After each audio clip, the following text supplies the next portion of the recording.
Hi, and welcome to Simple Books with Sheridan. I'm going to explain in detail what a BAS is, who needs to lodge one, what gets reported in it, how GST is calculated within it, what other obligations might appear, and how to avoid common BAS mistakes that can cause stress or cash flow problems. Before we begin, please note that this video is for general information only. It doesn't take into account your personal or business circumstances and shouldn't be relied on as financial, tax, or accounting advice. If you're unsure how BAS reporting applies to your situation, it's always best to speak with a qualified professional. For many small business owners, BAS feels intimidating or overwhelming. You might receive a notification from the ATO and suddenly feel anxious. There are codes like G1, 1A, 1B, there are due dates, payment amounts, and if your bookkeeping isn't fully up to date, it can feel like you're scrambling. But here's something important to understand. A BAS does not create numbers. It simply reports numbers that already exist in your business records. If your income and expenses have been recorded correctly throughout the quarter, your BAS becomes a summary exercise. If bookkeeping has been left until the last minute, it feels complicated. So today, we're going to remove that uncertainty. BAS stands for Business Activity Statement. It's a report submitted to the Australian Taxation Office, or ATO. Its purpose is to report certain tax obligations connected to running your business. For most small businesses, the main component of BAS is GST, Goods and Services Tax.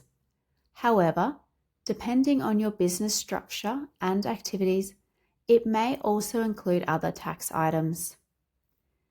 Think of your BAS as your business checking in with the ATO on a regular basis to say, here's what happened this period. So, who is required to lodge a BAS? You generally need to lodge a BAS if you are registered for GST, or you have employees and withhold PAYG tax, or you are required to pay PAYG instalments. For most sole traders and small companies, GST registration is what triggers BAS lodgement. If you are not registered for GST and you don't have any employees or instalment obligations, you likely won't receive a BAS. So, for many small business owners, the moment you register for GST is the moment BAS becomes part of your compliance routine. Most small businesses lodge BAS quarterly. This means you report activity every 3 months. However, businesses with higher turnover are usually required to lodge monthly. In limited cases, some voluntarily registered small businesses may lodge annually, although this is less common. The ATO determines your reporting frequency when you register for GST. The key thing to understand is that BAS covers a specific reporting period, not your entire financial year. Each BAS is a snapshot of one reporting cycle. Your BAS may include GST on sales, GST on purchases, PAYG withholding, PAYG instalments, or other minor obligations. For most small businesses, GST is the main focus, so let's start there. At label G1, you report your total sales for the period. This includes taxable sales, GST-free sales, and other business income. Then, at label 1A, you report the GST portion of your taxable sales. Let's look at a practical example. If you invoiced $44,000 including GST for the quarter, the GST portion would be $4,000. That $4,000 is what you report at 1A. It represents GST collected from customers. And remember that GST is not your income. It's money you are holding on behalf of the government. At label 1B, you report GST credits. These are GST amounts you paid on eligible business expenses. For example, you purchased office equipment for $5,500 including GST. The GST component is $500. If eligible, that $500 can be claimed as a GST credit at 1B. But there are conditions.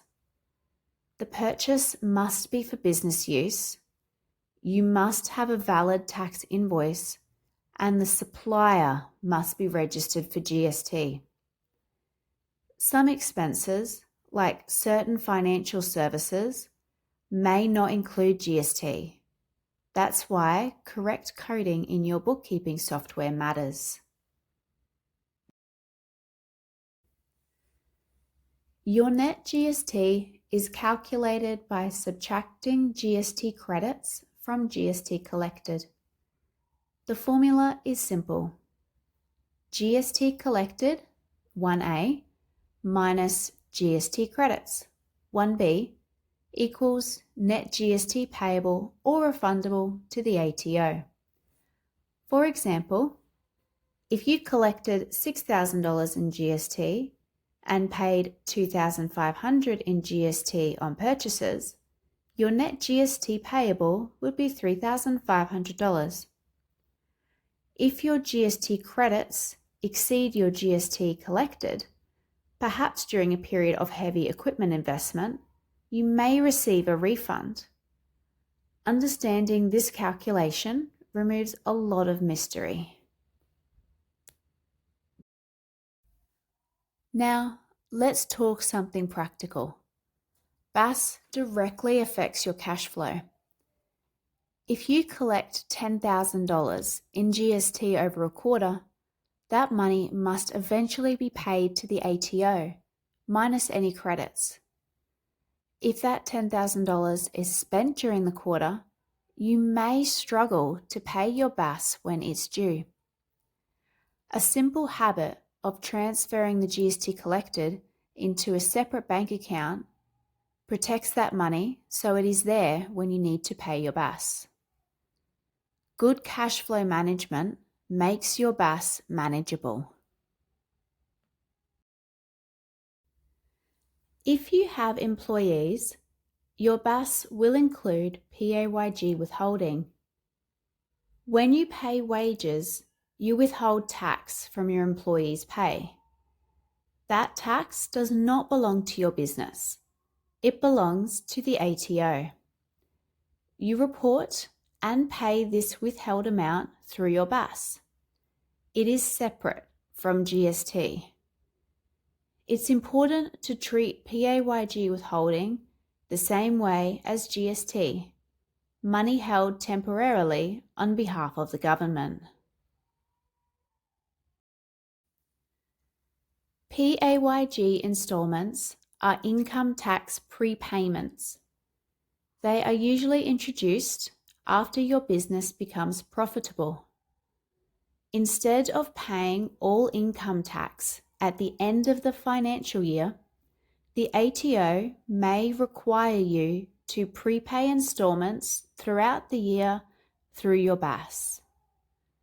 These instalments are credited against your final tax bill. They are not GST. They relate to income tax.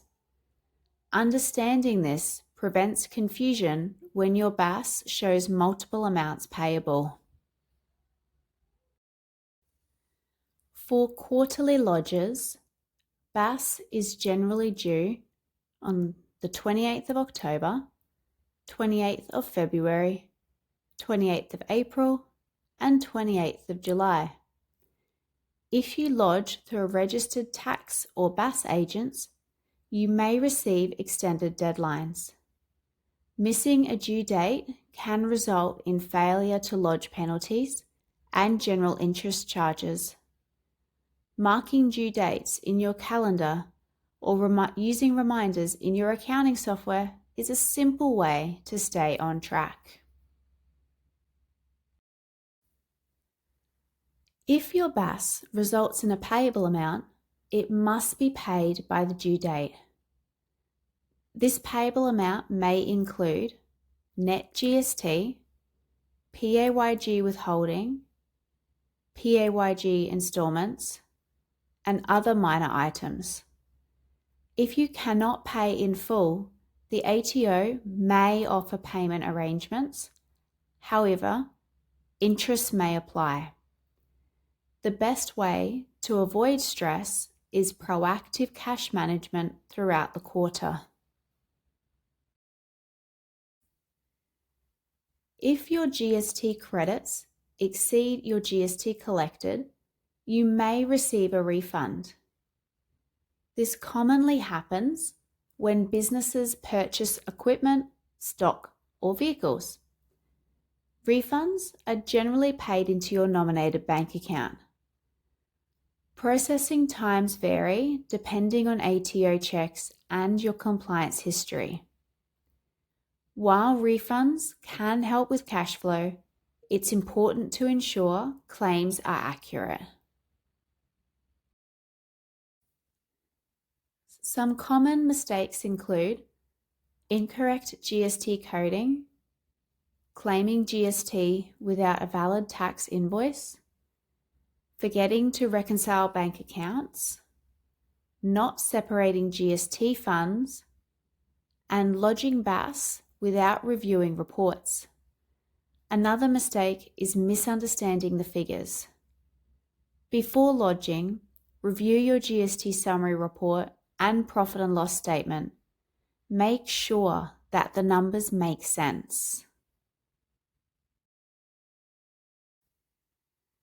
BAS becomes routine when bookkeeping is consistent. Simple habits make a huge difference, such as reconciling monthly, reviewing your GST reports monthly, keeping digital copies of invoices, avoiding last-minute data entry, and asking questions if you are unsure. Consistency reduces errors and increases your confidence. To summarize, BAS stands for Business Activity Statement. It reports GST and possibly other tax obligations. Most small businesses lodge quarterly. Net GST equals GST collected minus GST credits. And good bookkeeping makes your BAS simple. BAS is not something to fear. It's simply structured reporting. Thank you for watching. If you found this helpful, please like and subscribe for more simple explanations of bookkeeping and tax in Australia. And remember, this content is educational only. Always speak with a qualified professional for advice specific to your situation. I'll see you in the next video.